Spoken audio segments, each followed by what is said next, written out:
Bismillahirrahmanirrahim. Assalamualaikum warahmatullahi wabarakatuh.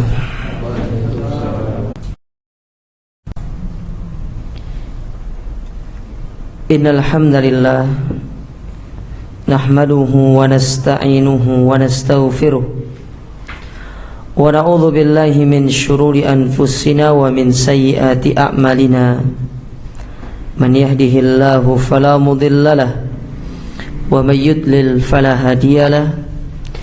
Asyhadu an la ilaha illallah wahdahu la syarika lahu wa asyhadu anna Muhammadan abduhu wa rasuluh. Ya ayyuhalladzina amanu taqullaha haqqa tuqatih wa la tamutunna illa wa antum muslimun. Ya ayyuhan nasu taqu rabbakumul ladzi khalaqakum min nafsin wahidah wa khalaqa minha zawjaha wa batha minhuma rijalan katsiran wa nisaa'a wattaqullaha alladzi tasaaluna bihi wal arham innallaha kana 'alaikum raqiba. Ya ayyuhalladzina amanu taqullaha wa qulu qawlan sadida yuslih lakum a'malakum wa yaghfir lakum dhunubakum wa man yuti'illaha wa rasulahu faqad faza fawzan 'azima. Amma ba'du fa inna ahsanal kalami kalamullah wa khairal hadi hadiyun nabiy sallallahu alaihi wasallam wa syarrul umuri muhdatsatuha fa inna kulla muhdatsatin bid'ah wa kulla bid'atin dhalalah wa kulla dhalalatin finnar.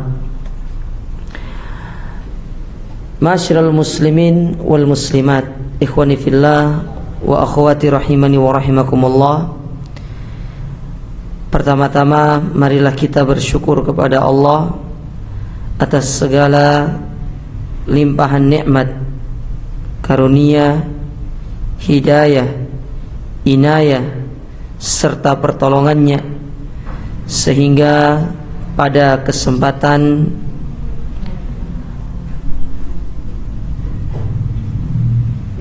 malam hari yang berbahagia ini kembali kita dipertemukan dan dikumpulkan oleh Allah Subhanahu wa ta'ala di tempat yang mulia ini, di salah satu taman di antara taman-taman surga yang ada di dunia.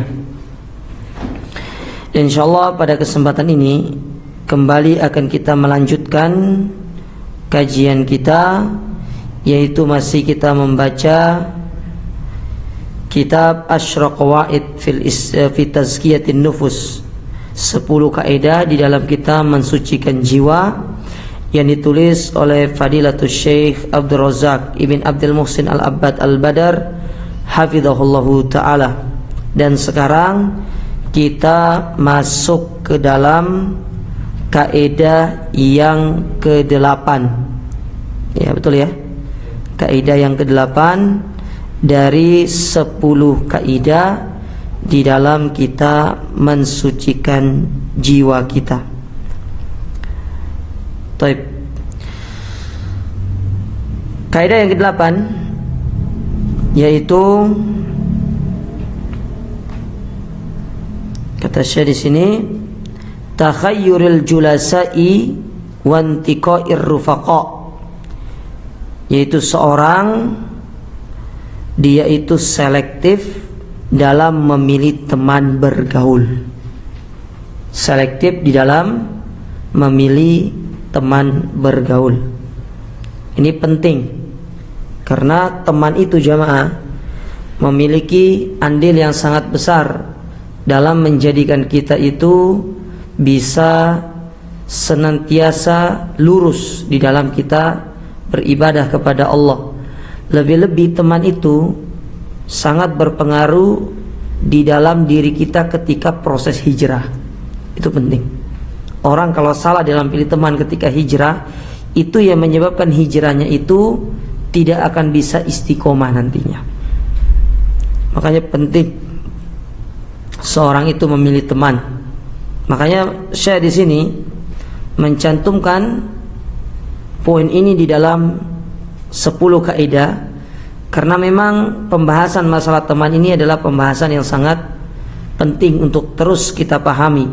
Sebagaimana Nabi SAW pernah bersabda, al-mar'u ala dini khalili, seorang itu tergantung agama temannya.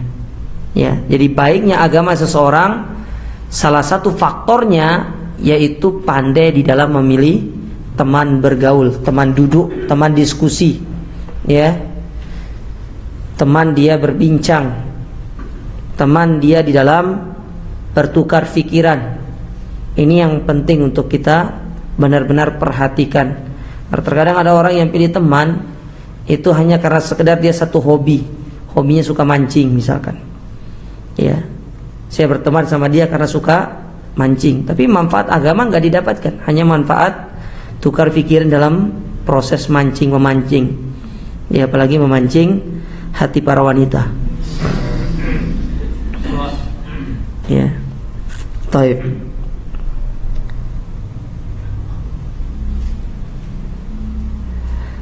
Qala Allah Ta'ala, Allah Subhanahu wa Ta'ala berfirman di dalam surat Al-Kahfi ayat yang ke-28. Allah berfirman, wasbir nafsaka ma'al ladzina yad'una rabbahum bil ghadati wal ashyi yuriduna wajha wa la ta'du aynaka anhum turidu zinatal hayatid dunya wa la tuti' man aghfalna qalbahu an dzikrina wattaba'a hawahu wa kana amruhu furuta. Yang artinya, dan bersabarlah kamu bersama dengan orang-orang yang menyeru Tuhannya di pagi dan senja hari dengan mengharapkan keriduannya. Artinya orang ini benar-benar apa? Taat beribadah sama Allah. Kita disuruh bersabar. Ini salah satu dalil kita itu disuruh bersabar dalam ibadah. Karena ibadah itu butuh kesabaran, jemaah. Bayangkan kalau antum tidak punya kesabaran, betapa banyak orang yang dia tidak beribadah sama Allah karena dia tidak punya kesabaran. Disuruh sholat pagi hari, malam hari. Bayangkan di saat enak-enak tidur kita disuruh bangun sholat subuh. Orang kalau tidak punya sabar, ya, dia tidak akan melakukan sholat subuh itu. Makanya kata para ulama, sabar itu kalau ditinjau dari pembagiannya itu dibagi 3, ya. Yang pertama sabar dalam ibadah, yang kedua sabar dalam menjauhkan maksiat, yang ketiga sabar di dalam menerima ketetapan Allah yang tidak enak, yang kurang enak, ya. Kalau yang enak-enak ya sepakat kita, tidak perlu pakai sabar, kita harus bersyukur sama Allah. Tapi kadang-kadang ada takdir Allah yang tidak enak kepada kita, menimpa kita. Mana contohnya? Sakit, itu tidak enak, apalagi sakit gigi. Sakit gigi contohnya, itu satu penyakit, satu musibah atau satu ujian yang Allah turunkan kepada kita yang sebenarnya sepele, tapi dampaknya luar biasa. Antum cuma sakit gigi, yang pertama dengar orang ngomong nggak mau, ya coba jangan ngomong, saya lagi sakit gigi nih, gitu kan. Kata, makanan yang enak jadi tidak enak karena sakit gigi. Bayangkan, hanya gara-gara sakit gigi betapa banyak kenikmatan yang kita hilang dari diri kita. Kenikmatan makan, tidur pun tidak enak, ngomong pun ya jarang karena sakit gigi. Ya, akhirnya nanti tempel apa di sini tuh? Salon pas, koyo cabai itu biar tidak sakit. Itu nikmat gigi itu, kalau tidak sakit itu banyak. Tapi kalau sakit, nah itu dia. Contoh takdirnya tidak enak gitu. Ketetapan Allah yang tidak enak. Kita disuruh untuk bersabar. Ya. Ini berdasarkan pembagian. Adapun kalau berdasarkan keutamaan, sabar itu dibagi 2. Ada namanya sabar ikhtiari, ada namanya sabar ittirori. Sabar ittirori, apa sabar ittirori? Itu sabar terpaksa. Kayak contoh, orang sakit gigi. Ya, mau nggak mau dia harus sabar, nggak ada pilihan soalnya. Sudah sakit gigi, bagaimana lagi? Tinggal apa dia berobat. Ya, dia berobat. Itu namanya sabar ittirori, sabar terpaksa. Orang tertimpa musibah, itu terpaksa sudah dia bersabar karena tidak ada pilihan, sudah tertimpa musibah. Tapi ada sabar yang kedua ini yang paling penting, sabar pilihan. Mana contoh sabar pilihan? Yaitu tadi, seorang ketika mendengar adzan subuh, dia punya pilihan antara dia bangun atau melanjutkan tidur. Kalau dia bangun, maka sungguh dia telah berada di atas kesabaran dalam menjalankan perintah Allah Ta'ala. Dan ini pahalanya besar, jemaah. Karena dia punya pilihan. Berbeda dengan musibah tadi, dia tidak punya pilihan. Ketika dia sendiri, dia memiliki pilihan. Apakah dia mau bermaksiat sama Allah, atau dia taat kepada Allah, atau dia bertakwa sama Allah. Dia punya pilihan. Ya. Maka di sini kita disuruh bersabar dalam ibadah. Karena ibadah itu memang butuh kesabaran. Bangun dengar azan subuh, antum punya dua pilihan, antara bangun untuk melakukan sholat atau melanjutkan tidur. Kalau antum bangun melakukan sholat, berarti antum telah berada di atas kesabaran dalam menjalankan ibadah kepada Allah. Tapi kalau lanjut tidurnya bangun jam 9, berarti kita tidak memiliki sifat sabar dalam kondisi itu. Ya, puasa, kita punya pilihan, bangun sahur. Ketika di waktu sahur kita bangun untuk makan atau tidak. Ya, kalau kita melanjutkan tidur, berarti nanti kita konsekuensinya biasanya tidak puasa. Tapi kalau orang yang bangun sahur, toh juga ada juga tidak puasa, hanya ikut makan-makan sahur aja sebenarnya. Ya. Namun di situ ada pilihan. Ya, kita memilih apakah kita akan bersabar dalam menjalankan ketaatan, atau justru kita tidak bersabar di dalam kita melakukan apa yang diperintahkan oleh Allah Subhanahu wa taala. Maka di sini Allah menyuruh kita untuk bersabar bersama orang-orang yang menyeru Tuhannya di pagi hari dan senja hari dengan mengharapkan ridha Allah. Antum berteman sama orang soleh, bawaannya pasti antum diajak ibadah terus sama Allah Ta'ala. Betul tidak? Ya, ayo akhi kita ikut kajian. Kadang-kadang fitrahnya manusia itu, bukan fitrah, jiwanya manusia itu tidak cocok dengan pengajian. Ngapain sih aku berteman sama dia di pengajian? Coba sekali-sekali ayo kita nongkrong kayak gitu kan. Ayo kita lihat live music seperti itu. Ini tidak pengajian. Ya masih muda kita disuruh ikut pengajian, kayak orang sudah tua aja mau ingat mati gitu kan katanya. Memang seperti itu sudah kalau mau berteman sama orang-orang soleh. Kudu sabar di dalam kita mengikuti langkah mereka. Ya. Ketika kita lagi dengar pakai headset kita goyang kayak gini, ada teman kita, tidak boleh, itu dilarang dalam agama. Kita melepas karena dia nasihati kita. Ya, memang harus sabar berteman dengan orang-orang seperti itu. Tapi di balik semua itu, Allah Subhanahu wa taala menyiapkan pahala yang besar. Ya, yang mana mereka mengharapkan keridhaan Allah. Dan janganlah kedua matamu berpaling dari mereka karena mengharapkan perhiasan dunia. Nah, ini tidak boleh. Kita berteman sama orang itu tidak boleh karena urusan dunia, tapi semata-mata karena Allah Subhanahu wa taala. Dulu para jamaah sekalian, di zaman sebelum datangnya Islam, orang-orang musyrikin itu, orang-orang Quraisy, mereka mengenal persahabatan itu karena tendensi duniawi. Mereka bersahabat, mereka mencintai saudaranya itu karena satu kabilah, karena satu satu nasab, kemudian karena satu hobi, satu kongsi perdagangan.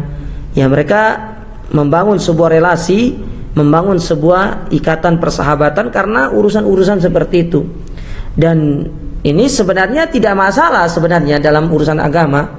Ya, cuma kalau secara manfaat agamanya ini sebenarnya agak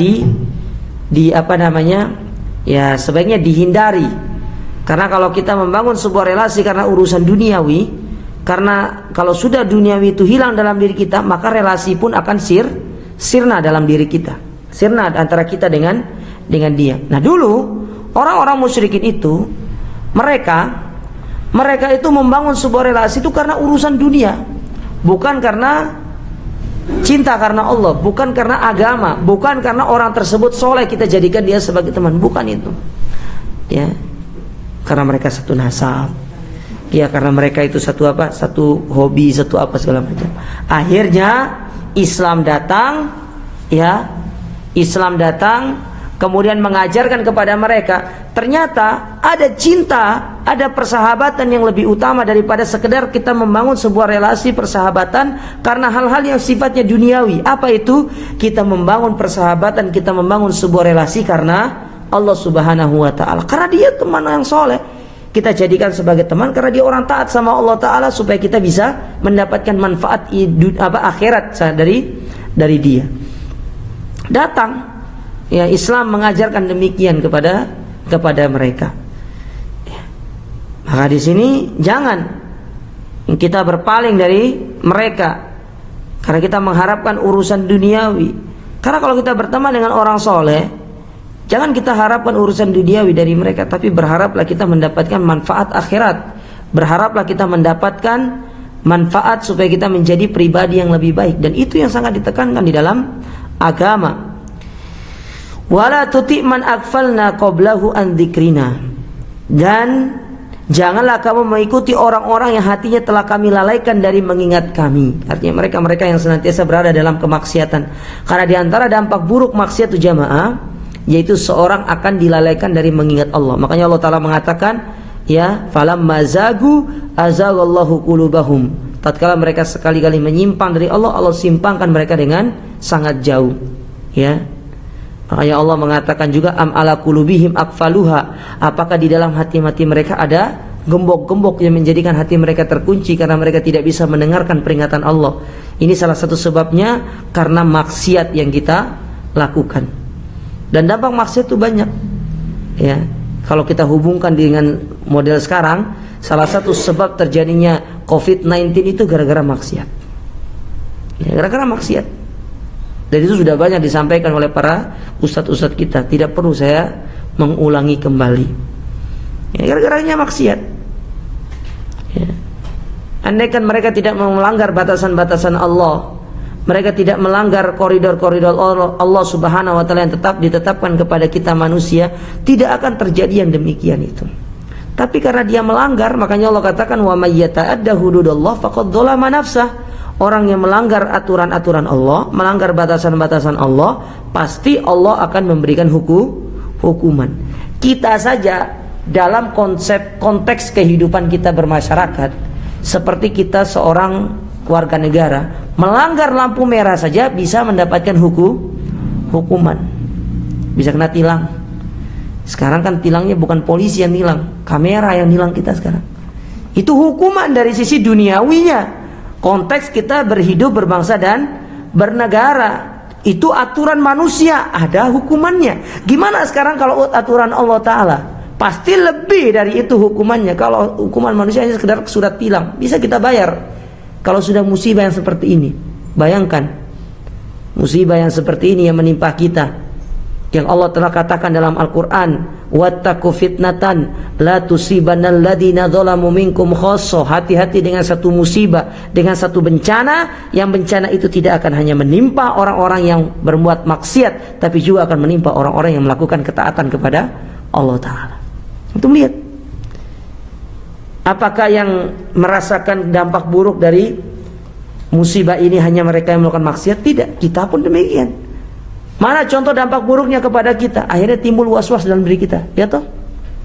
Kita mau kemana-mana ada rasa takut. Jangan, nanti hindarkan keramaian, karena itu berpotensi bisa terinfeksi virus, ya, corona. Jangan, gitu kan. Ya. Akhirnya yang dampak buruknya kepada kita apa? Masker di mana-mana mahal. Ya, cari masker enggak ada sekarang itu.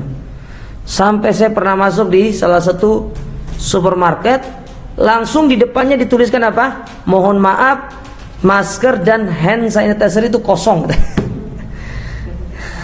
Kosong sudah. Ya.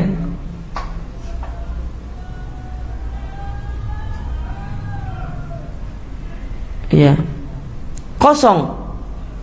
Ini menunjukkan dampak yang kita rasakan juga. Tidak hanya menimpa mereka-mereka yang melakukan kemaksiatan kepada Allah, tapi orang-orang yang taat pun akan merasakannya. Ya, akan merasakannya. Oleh karena itu, ya, hati-hati dengan perbuatan dosa. Ya, kita kembali ke ayat ini tadi. Di antara sebab dosa itu menjadikan hati kita ini tertutup, terkunci, ya, dilalaikan oleh Allah Subhanahu wa taala serta menuruti hawa nafsunya, dan adalah keadaan itu melewati batas. Ya. Qala As-Sa'di, kata Syekh Abdurrahman bin Nasir As-Sa'di atau As-Sa'di di dalam kitab tafsir beliau yang berjudul Taisir Karimir Rahman min Kalamil Mannan, itu tafsir yang ditulis oleh Syekh Abdurrahman bin Nasir As-Sa'di. Beliau mengatakan, memberikan komentar terhadap surat Al-Kahfi ayat yang ke-28 ini.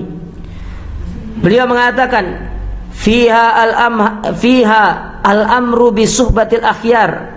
Di dalam ayat ini Allah menjelaskan kepada kita satu perintah. Apa perintahnya? Untuk kita berteman dengan orang-orang yang baik, bukan dengan orang yang buruk, bukan orang yang fasik. Ya. Dan ingat, standar baiknya orang itu kita jadikan dalam standar atau barometer kebaikan orang itu bukan karena dia sering traktir Anda, bukan karena dia sering ngebosin Anda, bukan karena dia sering belikan Anda makanan, karena dia sering memberikan Anda ya apa gitu segala macam. Ada orang kafir suka memberikan kita makan, betul tidak? Ya, ada orang kafir suka traktir kita, ada. Ya, tapi bukan itu jadi patokannya, bukan itu jadi barometernya, tapi menjadi barometer baik atau tidaknya orang itu ketika ya dia melakukan satu amal perbuatan atau tindak tanduknya sesuai dengan Al-Quran dan Sunnah. Itu dia. Baiknya seseorang itu ketika perilakunya, kalau bahasa pendidikannya, attitude-nya itu sesuai dengan Al-Quran dan Sunnah Nabi alaihi salatu wassalam. Itu orang baik. Ketika perilakunya, ya, akhlaknya, ya, bagaimana muamalahnya sesuai dengan Al-Quran dan Sunnah, ya, maka itulah termasuk orang-orang yang baik. Kita disuruh untuk bertemu, untuk berkawan dengan mereka. Wa mujahadatun nafsi ala suhbatihim, dan benar-benar kita melawan jiwa kita ini untuk kita bergaul dengan mereka. Karena ingat, fitrah manusia itu cocok dengan teman yang baik, tapi hawa nafsu tidak cocok dengan teman yang baik. Dan pernah kita sebutkan, jiwa itu klopnya dengan kemaksiatan, tapi kalau fitrah cocoknya dengan apa? Ketaatan. Ya, makanya di antara bentuk fitrah manusia, kita ambil contoh wanita. Fitrahnya wanita itu dia senang menggunakan hijab kalau muslimah. Itu fitrahnya wanita. Ya. Seburuk apapun wanita itu, fitrahnya mengatakan menggunakan hijab itu pasti baik, pasti nyaman. Dan antum lihat, coba antum buat sosial eksperimen, ya, suruh dia menggunakan hijab, ya, dan bandingkan bagaimana perasaan Anda ketika Anda menggunakan hijab, menggunakan jilbab, ya. Buat sosial eksperimen mungkin seperti itu. Pasti kita akan merasa nyaman dengan menggunakan jilbab. Kenapa? Karena di situ ada sebuah penjagaan yang Allah berikan kepada kita, kepada seorang wanita. Ada penjagaan, ya. Karena di balik hijab itu Allah juga memuliakan seorang wanita. Makanya fitrah wanita muslimah yang lurus itu pasti senang menggunakan jilbab. Tapi kenapa mereka tidak menggunakan jilbab, Ustaz? Karena mereka lebih dikuasai oleh hawa nafsunya. Betul ibu-ibu? Nih. Karena mereka lebih dikuasai sama hawa nafsunya. Kenapa? Ingin tampil glamor, ingin tampil modern, ya, ingin dikenal sama orang. Saya ini adalah seorang wanita yang mengikuti modernisasi, ya, perkembangan model cara berpakaian segala macam. Itu yang menjadikan dia, kenapa dia tidak kembali kepada fitrahnya, lebih kepada hawa nafsunya. Begitu pula kita laki-laki. Umumnya laki-laki itu dia senantiasa menjaga dari sisi penampilannya dengan penampilan yang baik. Adapun antum lihat laki-laki yang misalkan seperti anak-anak muda, mereka bertato segala macam, mereka ini, itu pada hakikatnya hawa nafsu, karena salah teman, salah di dalam memilih teman. Akhirnya kepincut, bukan kepincut istilahnya, apa? Katut istilahnya ya, katut dia jadinya tuh, kepincut sih ya, katut lama-lama, ya, kok kepincut ya. Akhirnya katut lama-lama dia karena temannya itu, ya, karena temannya itu tadi. Padahal fitrah dia itu menolak sebenarnya, ya, menolak. Tapi hawa nafsu itulah yang tidak bisa dia redam, tidak bisa dia kekang, tidak bisa dia arahkan. Akhirnya dia yang dikuasai oleh hawa nafsunya. Akhirnya dia pun tunduk dengan hawa nafsunya dan tidak bisa mengikuti apa kata fitrahnya dia, ya. Maka di sini ada sebuah pesan dari Allah Ta'ala kepada kita, kata Syekh Abdurrahman bin Nasir As-Sa'di, supaya kita benar-benar mujahadatun nafsi ala suhbatihim, sabar, ya, di dalam kita berteman dengan mereka, wa mukhalatatuhum,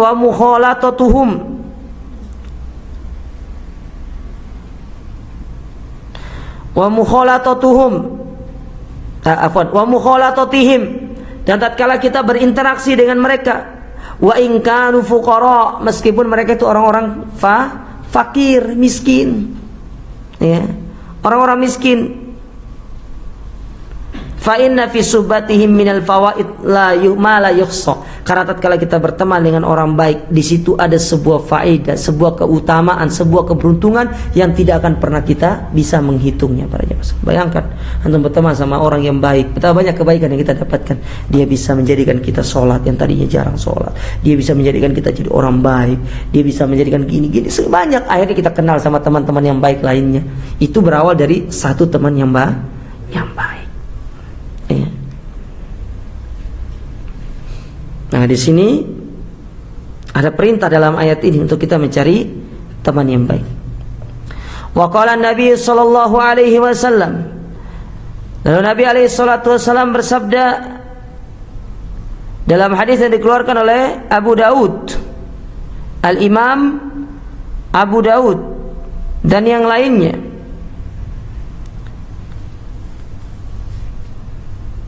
Nabi bersabda, ar-rajulu ala dini khalili, seorang itu akan berada di atas agama temannya. Falyanzur ahadukum man yukhalil, maka perlu kita itu untuk memperhatikan siapa yang menjadi teman karib kita. Teman karib kita penting. Bahkan sering dibawakan kisah oleh para ulama itu tentang bagaimana Abu Thalib salah dalam memilih teman. Coba dia itu berteman dengan Nabi Muhammad, masuk Islam dia, tapi karena dia berteman dengan mereka orang-orang Quraisy yang jahil, akhirnya Abu Thalib meninggal di atas kekufurannya kepada Allah Subhanahu wa taala. Qala Abu Sulaiman Al-Khattabi, berkata Abu Sulaiman Al-Khattabi rahimahullah, yang mana qauluhu, ucapan dari Nabi alaihi salatu wassalam, almar'u ala dini khalili, seorang akan berada di atas agama temannya. Apa maknanya? La tukhalil illa man radita dinahu wa amanatahu, janganlah engkau berteman kecuali orang tersebut yang engkau ridhoi dari sisi agama dan amanahnya. Penting amanah itu jamaah. Apa sih yang dimaksud dengan amanah di dalam ucapannya Abu Sulaiman Al-Khattabi ini? Amanah di sini adalah amanah dia. Yang pertama, amanah dia kepada Allah, yaitu berupa dia taat sama Allah Ta'ala dalam perintahnya, dia mentauhidkan Allah, dia mengikuti sunnahnya, dan amanah dia terhadap sesama manusia. Apa contoh amanah dia terhadap sesama manusia? Dia kalau diberikan amanah, dia menjaga dengan sebaik-baiknya. Bukan dia memanfaatkan amanah itu untuk memperkaya dirinya. Karena banyak sekarang orang yang mengobral dirinya untuk dibebankan amanah, tapi tatkala dibebankan amanah, orang ini justru malah berkhianat dengan amanah yang dititipkan oleh rakyat kepadanya, dan ini tidak boleh jamaah. Ya, tidak boleh. Saya pernah sampaikan di sini atau tidak? Kayaknya tidak pernah. Nabi bersabda, kata apa namanya? Kalau nggak salah Syekhul Islam Ibnu Taimiyah, ya, saya lupa. Ya, kalau tidak salah Syekhul Islam Ibnu Taimiyah, kita melakukan keburukan kepada satu orang, itu akan dihukum oleh Allah Ta'ala nanti di hari kiamat. Kita akan disidang dengan orang tersebut. Orang yang kita zalimi itu, dia akan meminta balasan kepada Allah atas kezaliman yang kita lakukan terhadapnya. Nah pertanyaannya, gimana kalau yang kita zolimi itu 200 juta orang misalkan, karena amanah yang kita salah gunakan tersebut, ya.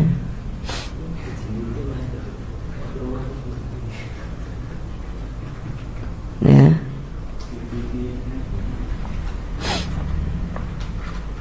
Kira-kira gimana itu? Coba antum bayangkan.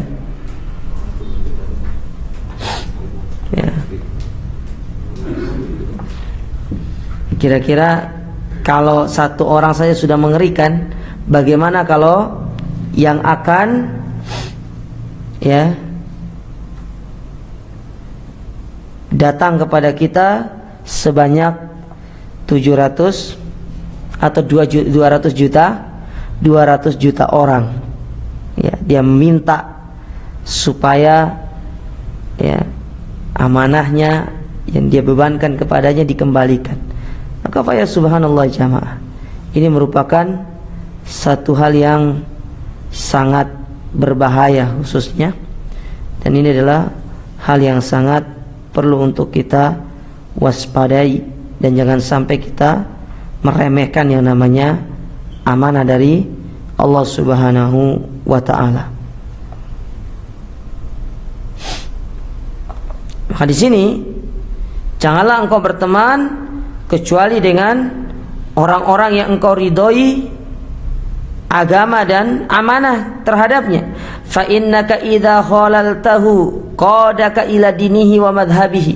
Karena kalau kau salah di dalam memilih teman, maka temanmu itu pasti akan membawamu kepada agamanya dia dan kepada pola pemikiran dia. Pasti, ya. Pasti orang itu akan sedikit demi sedikit akan menggeret kita kepada pola pemikirannya. Ya, karena dalam kaidah bahasa Arab, dalam kaidah orang Arab itu as-sahibus sahib, teman itu menarik. Bisa jadi dia yang menarik kita kepada kebaikan, bisa jadi dia yang menarik kita kepada keburukan, atau kita yang menarik dia kepada kebaikan. Kalau defense kita kurang kuat, kita tertarik sama dia. Tapi kalau attack kita lebih baik daripada defense-nya, maka mungkin bisa jadi kita yang menarik dia kepada kebaikan. Nah ini penting, ya, penting untuk kita benar-benar perhatikan. Wala tugharriru bidinika, ya, maka jangan sampai hal yang demikian menjadikan agamamu jadi rusak. Wala tukhatir binafsika, dan jangan sampai engkau memudorotkan dirimu. Fatukhallil man laisa mardiyan fi dinihi wa madhhabihi, ya, dikarenakan engkau berteman dengan orang-orang yang engkau tidak ridhoi dari sisi agama dan madhabnya, atau dari sisi agama dan pola pemikirannya. Maka hati-hati. Ini nasihat dari Abu Sulaiman Al-Khattabi, supaya kita ini benar-benar selektif di dalam memilih teman. Jangan hanya sekedar gara-gara kita ditraktir satu kopi dikira langsung kita katakan dia orang baik. Are baik, are gitu loh. Ya, kenapa? Aku ditraktir kemarin satu kopi. Hanya gara-gara satu gelas kopi, langsung kita cap orang tersebut menjadi orang baik. Umar bin Khattab, ketika ada orang mengatakan kepada dia, ini orang baik, ini masya Allah orang baik, langsung Umar mengatakan, asafarta ma'ahu, kau pernah safar sama dia? Belum. Gimana engkau bisa mengatakan dia orang baik? Iya. Karena orang kalau sudah safar kelihatan. Sopo sing genah, sopo sing ya bermasalah. Benar. Antum pernah alami tidak? Ada orang-orang yang dalam safar itu egois dia. Dia tidak memikirkan orang lain. Ya. Tapi ada orang dalam safarnya dia ithar, orang lain dia dahulukan lebih daripada dirinya sendiri, dan itu banyak. Ya. Antum insyaallah pernah kayaknya ikut yang pernah mapala naik ke atas gunung gitu. Ya. Ya. Pernah. Bisa kita lihat. Ya. Bisa kita rasakan teman-teman itu. Ya, disitulah akan kelihatan. Karena di saat orang diuji itu bukan di saat dia dapat nikmat, tapi di saat dia susah. Makanya kan ada kisah 3 orang itu. 3 orang di zaman perang dahulu. Yang pertama ini sudah luka parah, dia minta air katanya. Akhirnya petugas yang membawa air dari para wanita-wanita, kan biasanya kan ada tim medisnya toh. Ya, jadi zaman dulu sudah tim medisnya orang perang itu. Jadi nanti yang luka-luka itu diselamatkan, yang belum yang luka-lukanya tidak terlalu parah, artinya yang tidak sampai meninggal masih bisa diselamatkan, itu diselamatkan sama tim medis. Nah, ada orang ini 3 orang. Yang pertama manggil air. Akhirnya dibawa sama si wanita ini. Ketika dibawa kepada si prajurit yang pertama, ternyata ada suara prajurit yang kedua bilang air. Bilang prajurit pertamanya, antar kepada orang itu. Diantar kepada orang kedua. Ketika hendak dia meminum, orang yang kedua ini, orang ketiga bilang air. Ya.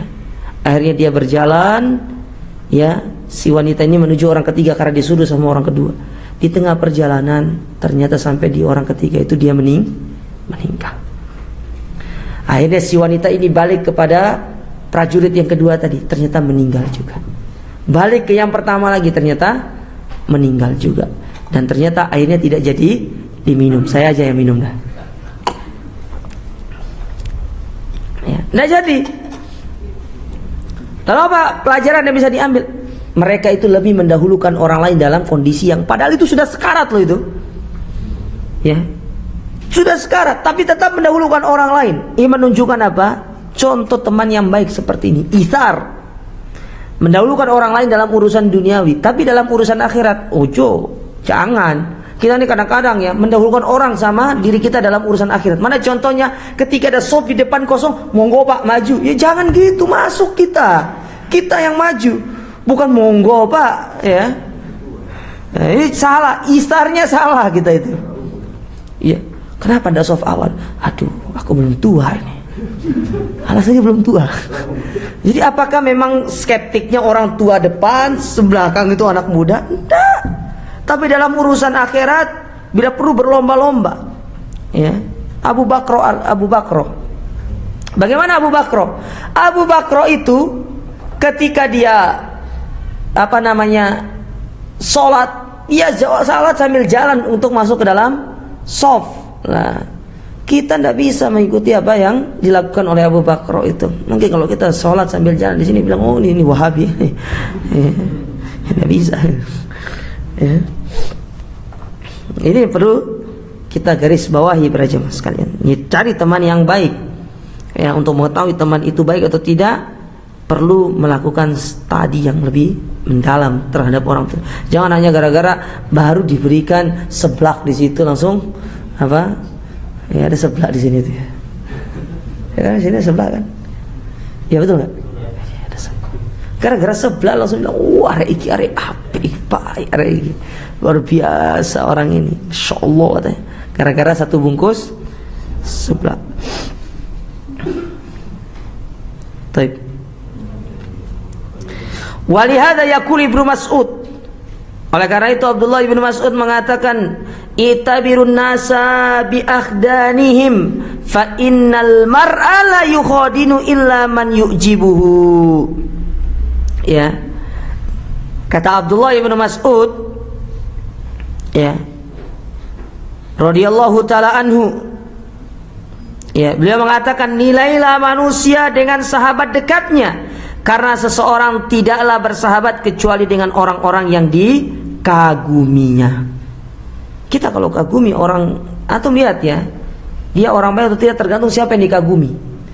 Ya, kalau dia mengagumi Nabi, mengagumi para sahabat, oh insya Allah ini orang yang baik. Tapi kalau yang dikagumi siapa coba? Main bola, ya, Ronaldo, Messi.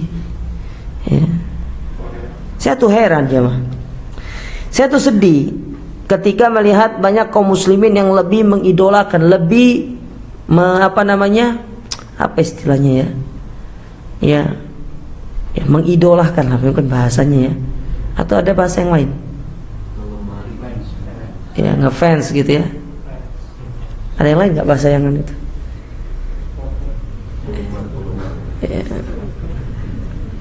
Ya, mengidolakan lah bahasanya ya. Saya tuh heran, seorang muslim mengidolakan orang kafir itu saya heran. Padahal ya, orang kafir itu dia tidak kenal antum. Dia tidak kenal antum. Dia tidak kenal. Kalaupun ketemu, ya, dia tidak mau juga salaman sama kita. Iya toh. Lebih-lebih dia tidak pernah doakan kita. Pernah nggak doakan kita? Tidak pernah. Tapi coba lihat Nabi alaihissalam. Nabi alaihissalam luar biasa mendoakan kita. Ya. Bahkan ketika ditanya oleh para sahabat, ya Rasulullah, gimana cara yang kau mengenal umatmu padahal banyak nanti manusia? Gampang, katanya Nabi. Gampang. Kalau seorang pemilik kuda, dia bisa mengenal kudanya di tengah kerumunan kuda yang sangat banyak karena ada cirinya. Begitu pula aku kenal mereka. Apa cirinya? Karena ada bekas wudhu di wajah dan di kaki-kaki mereka. Pemain bola kenal kita nggak? Nggak kenal tuh. Ya. Nggak kenal. Maka sekarang rubah.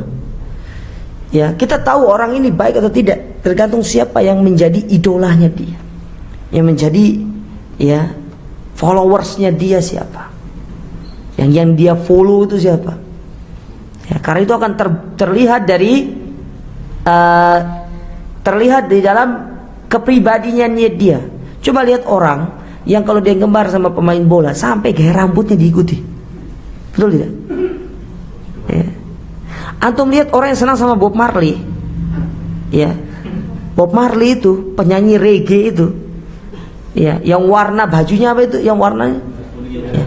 Antum lihat orang-orang yang senang sama Bob Marley itu sampai baju mereka, sepeda motor pun digitukan. Kenapa? Senang sama orang seperti itu. Dia ngefans sama orang itu, dia ikuti, ya, betul tidak?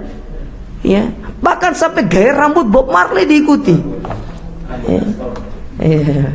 Dia apa yang rambutnya itu? Itu. Oh, kenal dia. Mantan kayaknya nih. Yang lebih parah apa? Fotonya di kamarnya ada. Akhirnya malaikat dah masuk ke rumah kamarnya itu. Makanya sering telat sholat subuh gara-gara ada fotonya Bob Marley itu. Siapa suruh pasang? Kamarnya, kasurnya luar biasa, semuanya beraksenkan aksesoris yang menunjukkan kepada siapa yang dia senangi tersebut. Ya. Ustadz, kan tidak boleh pasang, ya apalagi kasurnya kasur bertuliskan la ilaha. Siapa musuh antum buat pakai kasur atau spray yang tuliskan la ilaha illallah? Enggak. Paling enggak antum menunjukkan di dalam kepribadian antum kalau antum cinta sama Rasul. Mana contohnya? Kamarnya dipenuhi dengan apa kayak gitu, atau polosan tidak masalah, tapi dalamnya dibacakan Quran segala macam itu. Ya. Ini enggak, orang Islam harusnya sebelum tidur itu dia baca doa. Ini enggak, lagu reggae diputarkan mengantar tidur. Kacau lah kayak gini. Ada enggak orang mau tidur putar lagu reggae? Ada. Tergantung apa yang dia senangi. Kalau metal ya metal gitu kan. Ya. Dangdut ya dangdut. Akhirnya dangdutnya di kuburan kayak di Depok itu. Kuburan dijadikan tempat dangdut. Ada yang koplo lah. Iya. Apa kalau di Jawa itu koplo, terus apa lagi? Oplosan. Iya, campur sari. Iya. Saya bisa merasakan perbedaan kalau naik kapal dari Lombok ke Bali, dari Bali ke Jawa. Itu beda kapalnya, ferinya beda rasanya. Kalau dari Bali ke Lombok atau dari Lombok ke Bali, itu kapalnya agak hening dia. Tapi kalau dari Jawa ke Bali atau Bali ke Jawa, itu luar biasa kapalnya itu. Kalah konser musik itu, koploan itu. Ya. Ya, dangdutnya Banyuwangi itu luar biasa itu.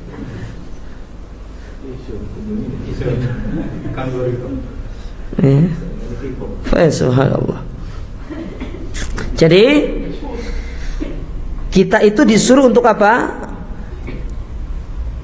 Menilai manusia itu dengan sahabat dekat. Siapa temannya dia?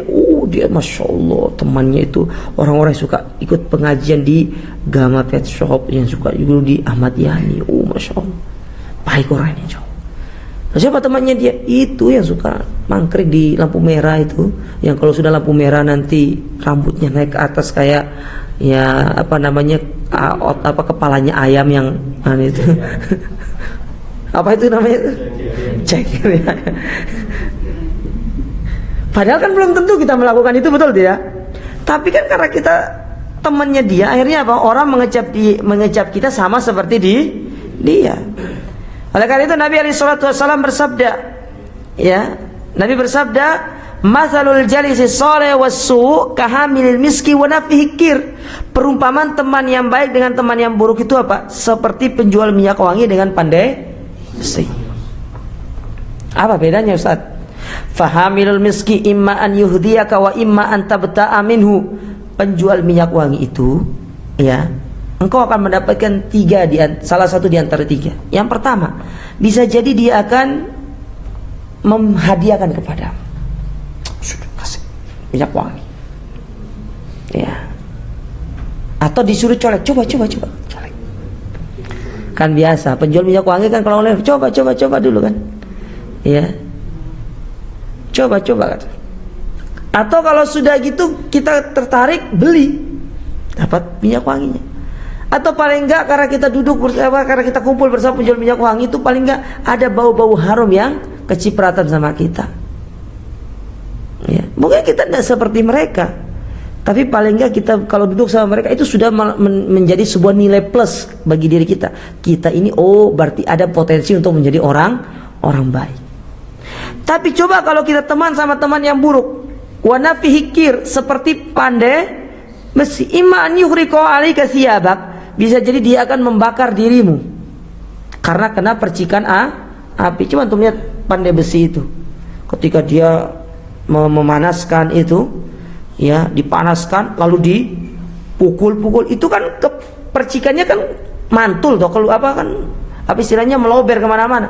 Bisa jadi kalau dia kena baju kita kebakar, padahal ini baju baru beli gitu kan, kebakar. Akhirnya jadi ya kain lap nantinya di rumah karena kebakar. Wa imma anta jidarihan khabitha, atau bisa jadi engkau akan mendapatkan bau yang tidak enak. Kayak contoh, ada orang suami sudah tobat dari merokok, misalkan sudah tobat ngerokok, tahu-taunya naik angkot duduk samping orang ngerokok, atau sebelum nunggu kendaraan duduk sampai orang ngerokok. Sampai rumah istrinya protes, "Loh Pak, Bapak ngerokok lagi?" "Enggak, ya ini bajunya bau rokok." Padahal tadi ketemu sama orang yang merokok. Betul tidak? Iya. Betul kan? Saya enggak pernah ngerokok, tapi saya sering lihat orang seperti kita, sering mengalami sendiri. Iya. Kadang-kadang saya diprotes kalau pulang ngerokok. Enggak, tadi ada orang ngerokok tuh, shoot ke belakang, ya kena kita asapnya. Akhirnya kita bau rokok. Enggak usah rokok lah, antum ke dapur istri lagi masak gitu ya, padahal antum hanya sekedar lewat, keluar itu sudah bau bawang gitu. Betul atau tidak? Seperti itu. Teman itu begitu jamaah. Kita tidak melakukan, tapi karena kita kumpul bersama mereka, akhirnya orang itu menilai kita seperti mereka. Ya, orang menilai kita seperti mereka. Makanya penting kita mencari teman ini. Qala al-Qadhi Iyad, berkata Iyad, Fudail bin Iyad rahimahullah, fi syarhihi li hadzal hadis, ketika beliau memberikan komentar terhadap hadis ini, kata beliau, fihi tajannubu hulata'is su wa mujalasatul asrar. Dalam hadis ini ada satu pelajaran. Apa itu? Wajib kita menjauhi teman yang buruk. Wajib hukumnya. Bukan sunnah muakkadah, wajib. Ya, ingat, wajib di sini kalau tidak bisa memberikan dampak positif. Kalau tidak bisa sudah, sebaiknya antum yang mengalah. Jangan niatnya ingin mewarnai tapi antum yang terwarnai. Jangan. Ya, Ustaz, saya duduk sama mereka, ambil baiknya, buang buruknya. Nanti lama-lama buruknya antum ambil semua. Ya. Buruknya antum ambil semua. Wa ahlul bidah, dan tidak boleh duduk bersama ahlul bidah, tidak boleh. Wal muqtabin linnas Dan orang-orang yang suka gibah manusia nggak boleh. Ada ibu-ibu kumpul suka gibah, sudah jauhkan perkumpulan ibu-ibu yang suka gibah itu. Kalau di grupnya isinya gibah, keluar, mohon maaf saya izin live. Ustadz, tapi di situ customer saya yang banyak. Nggak apa-apa, Allah yang ganti. Ya, aduh sungkan Ustadz, nanti tidak beli sama saya. Ini contoh orang yang tidak iman sama Allah Ta'ala. Ya, Allah ganti. Man taraka syai'an la awadahu Allah khairan minhu. Orang yang meninggalkan sesuatu karena Allah, Allah pasti akan mengganti dengan yang lebih baik. Ya, antum ditinggal sama kekasih antum, tinggalkan, ada yang lebih bagus menanti antum. Ya.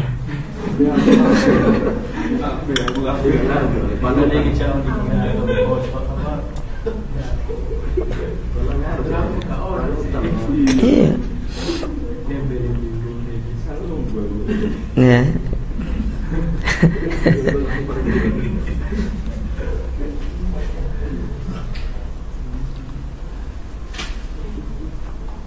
Jadi tinggalkan. Jadi kalau grupnya sudah tidak ada manfaatnya, ya sudahlah, assalamualaikum sudah. Ya tinggalkan, tidak ada manfaat. Apalagi isinya cuma gibah toh, isinya gibah, tidak ada manfaatnya.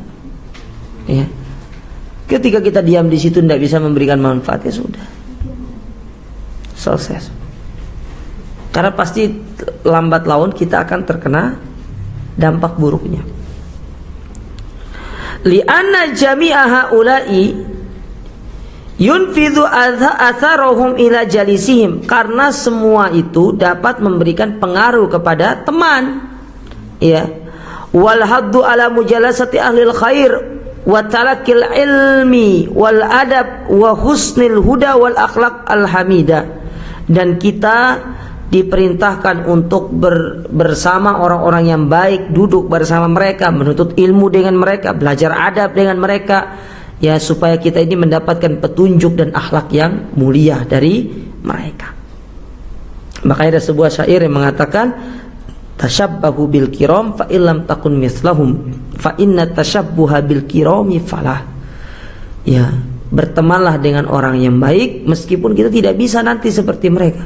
Karena dengan kita berteman bersama mereka, itu sudah menjadi nilai yang baik buat diri kita. Sudah jadi nilai baik buat kita itu.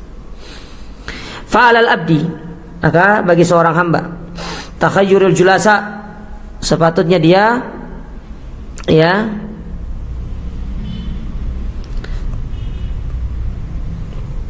sepatutnya dia itu memilih teman yang baik, alladzi yu'inuhu 'alal khair, yang bisa membantu dia untuk melakukan kebaikan. Fa innahu min a'dhami asbabi tadkiyati nafsi wa salahihi, karena ini merupakan sebab yang paling besar di dalam dia mentazkiyah jiwanya dan memperbaiki dirinya.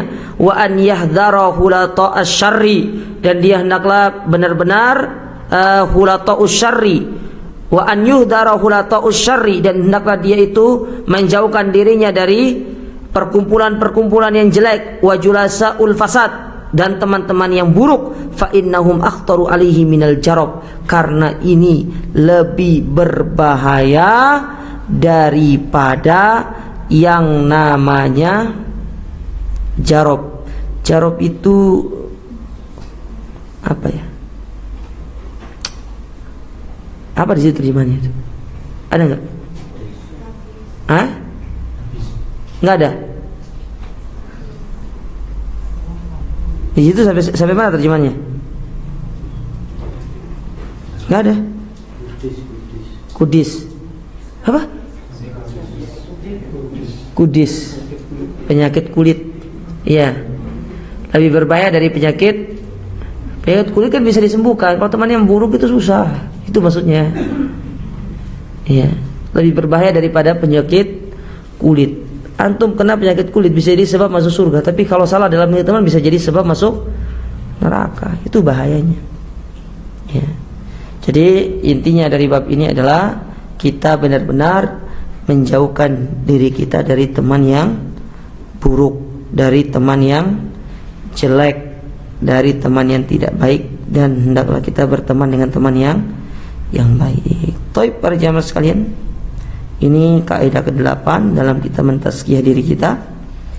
ya, yaitu dengan cara kita selektif di dalam memilih teman.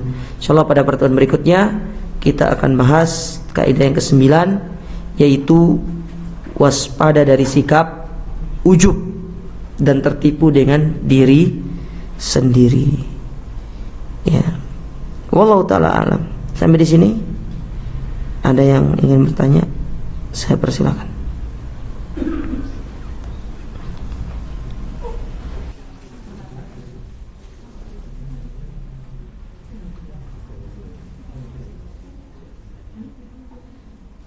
Bagaimana sikap kita dalam berteman yang berbeda manhaj, juga selalu bertolak belakang dalam memahami agama. Sejatinya kita ini dituntut untuk benar-benar berteman dengan yang baik dengan kita. Tapi kalau sudah manhajnya itu agak menyimpang dari kita, maka ini jangan terlalu dekat-dekat saja. Cukup kita bermuamalah biasa-biasa saja. Karena takutnya nanti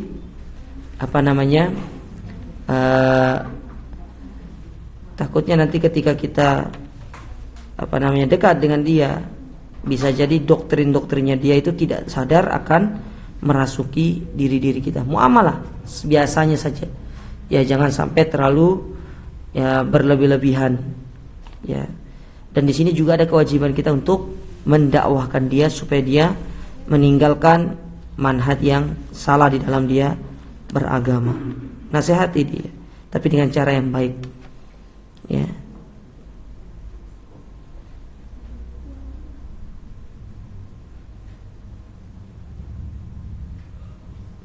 Bagaimana cara kita dalam mengambil ilmu yang disampaikan oleh ustadz-ustadz serta memilih ustadz-ustadz yang benar dalam mengambil ilmu yang disampaikan? Seperti apa ciri-ciri ustadznya? Cirinya jenggotan, ya. Yang pertama, cara supaya kita bisa membedakan mana dia dai yang boleh diambil ilmunya, mana yang tidak. Yang pertama, kenali dulu kebenaran. Ya, kenali dulu kebenaran. Ya. Terus gimana cara kenali kebenarannya, Ustadz? Berarti kan harus belajar dari Ustadz juga. Ya. Nah, di situ pentingnya kita bertanya mungkin kepada teman kita yang sudah dia ngaji, ya, sudah ngaji yang kita lihat dia kayaknya ya orang soleh lah istilahnya, ya, soleha gitu kan. Ya, tanya dia, kamu ngaji di mana gitu kan? Ya, kamu ngaji di mana? Oh, saya ngaji di sini. Oh ya, ngaji. Dalam proses pencarian mana yang boleh untuk kita kaji, mana yang tidak. Di sini kita itu, ya karena kita sifatnya orang awam ya. Di sini kita itu boleh kita membandingkan dulu. Misalkan, ya kita punya teman, dia kajiannya di sini. Ya kita dengar dulu. Nanti kita cari pembandingnya. Kira-kira sama atau tidak. Kalau dia berbeda, maka di situ ya kita benar-benar harus memahami dengan agama yang dengan ilmu yang sebenar-benarnya, mana yang syariat yang dianjurkan, mana yang itu menyimpang dari syariat. Tapi yang paling utama itu coba cari teman yang baik dulu di dalam kita mencari guru, dan kita jadikan dia sebagai pembanding nantinya dari kajian-kajian. Tapi kalau kita sudah tahu ya kajian yang baik itu ini, maka tetaplah di situ. Ya, sebenarnya untuk tipsnya sendiri, kita tahu ustadz itu baik atau tidak. Gampangannya begini, kalau dalam pengajiannya itu ustadz-ustadznya suka mencela-cela pemerintah, biasanya itu bertentangan dengan akidah Ahlus Sunnah. Ya, Ahlus Sunnah. Karena akidah Ahlus Sunnah itu secara umum mengajak taat kepada pemerintah dalam hal yang ma'ruf, dan tidak boleh kita mencela dan mencaci maki pemerintah. Itu secara umumnya itu biasanya pembedanya. Terus di dalam menyikapi masalah-masalah yang sifatnya itu masalah i'tiqodiyah. Ya, masalah i'tiqodiyah, keyakinan. Seperti kita bagaimana sikap seorang muslim di dalam menyikapi, contoh ya, menyikapi tentang seorang itu boleh tidak dia itu bertawasul kepada ya seperti orang-orang kepada kuburan atau tidak. Itu biasanya pembedanya di situ biasanya. Ya, dan itu yang harus dikenal terlebih dahulu. Kalau kita sudah mengenali prinsip-prinsip dasar dari akidah kita, di situ kita bisa menilai seorang dai itu apakah dia baik atau tidak. Jadi kalau boleh dirunut, pertama kenali prinsip dasarnya dulu, yang kedua cari teman yang baik untuk kita bertanya, yang ketiga dia timbang pengajian itu dengan barometer ilmu. Ya, kalau tidak, misalkan kita tidak tahu prinsip dasarnya seperti apa, teman pun kita belum memiliki yang baik agamanya, kemudian kita pun masih awam dalam urusan agama, maka di sini kita disunahkan untuk, bukan dianjurkan untuk apa? Kita ini bertanya kepada sekiranya ustadz yang kita kenal. Ustadz yang kita kenal, kita belajar bersama mereka. Seraya kita berdoa tunjukkan kepada hidayah. Coba lihat Salman Farisi itu. Salman Farisi itu ketika dia melihat agama Nasrani, dia ingin belajar agama Nasrani. Tapi di satu sisi dia itu berdoa, semoga kalau memang agama ini benar, maka dia berdoa untuk tetap di dalam agama tersebut. Tapi kalau tidak, ditunjukkan kepada hidayah. Itu di antara cara-cara kita supaya bisa mengetahui apakah ustadz ini ustadz yang baik atau tidak, benar atau tidak di atas akidah yang lurus. Kalau memang kita orang awam ya.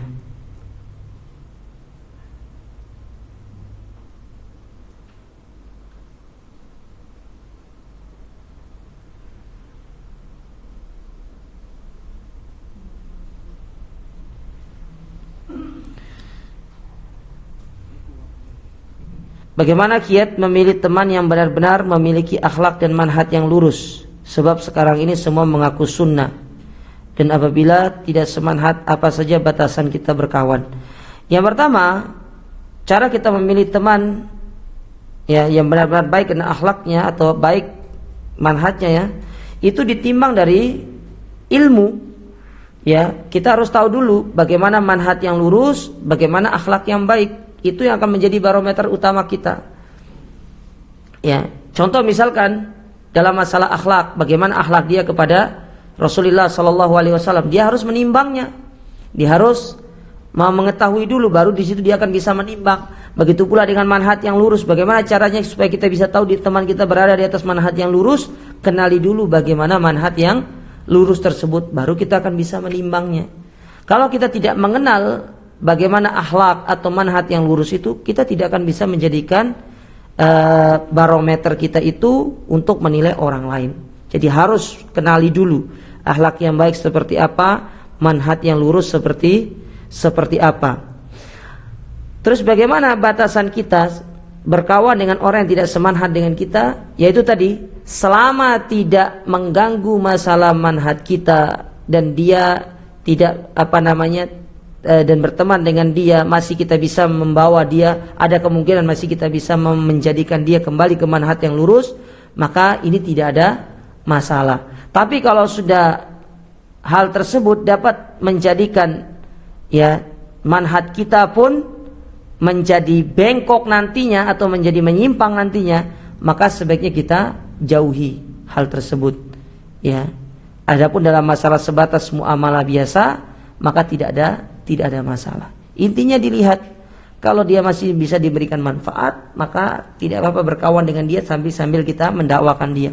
Tapi kalau kita tidak bisa memberikan manfaat sama dia, justru kita akan tertarik kemudaratan kepada dia dari sisi manhaj kita, maka kita jauhi dia. Namun dalam masalah muamalah sehari-hari yang mungkin bisa kita ya masih boleh kita melakukannya, yang penting tidak menyangkut masalah manhaj kita. Dan ini yang sangat ditekankan oleh para ulama.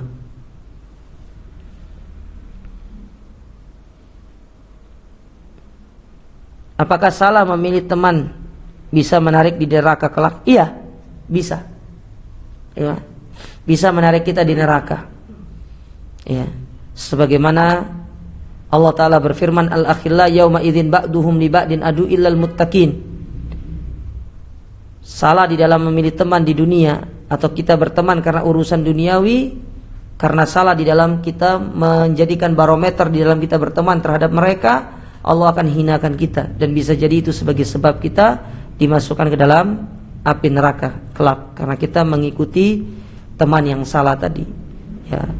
Akhirnya kalau kita mengikuti teman yang salah, kita tidak sempat bertobat sama Allah, akhirnya Allah pun menghukumi kita dengan dimasukkan ke dalam api neraka.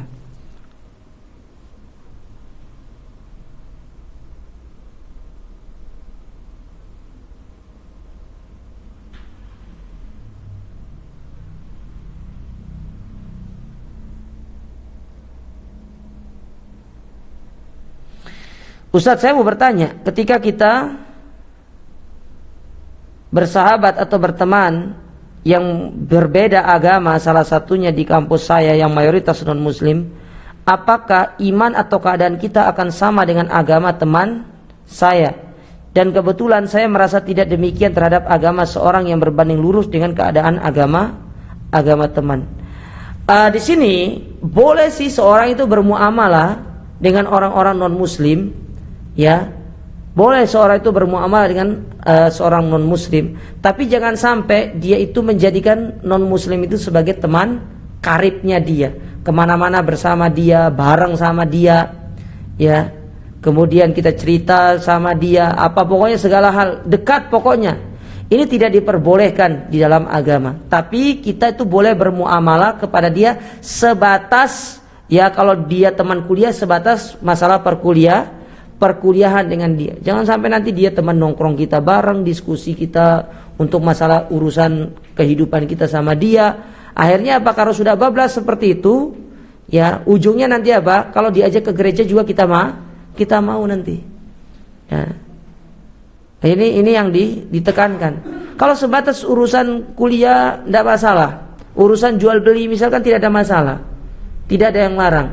Yang penting jangan sampai itu menyangkut masalah akidah, karena ini sangat dilarang. Ya, ini sangat dilarang dalam agama.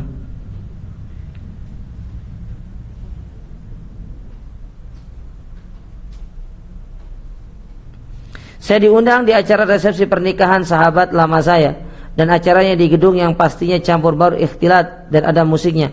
Lantas bagaimana sikap saya? Bukankah wajib memenuhi undangan? Antum hadir, berikan selamat, setelah itu pulang. Ustaz, tapi makanannya enak, sudah beli di luar. Ya, cukup kasih selamat saja.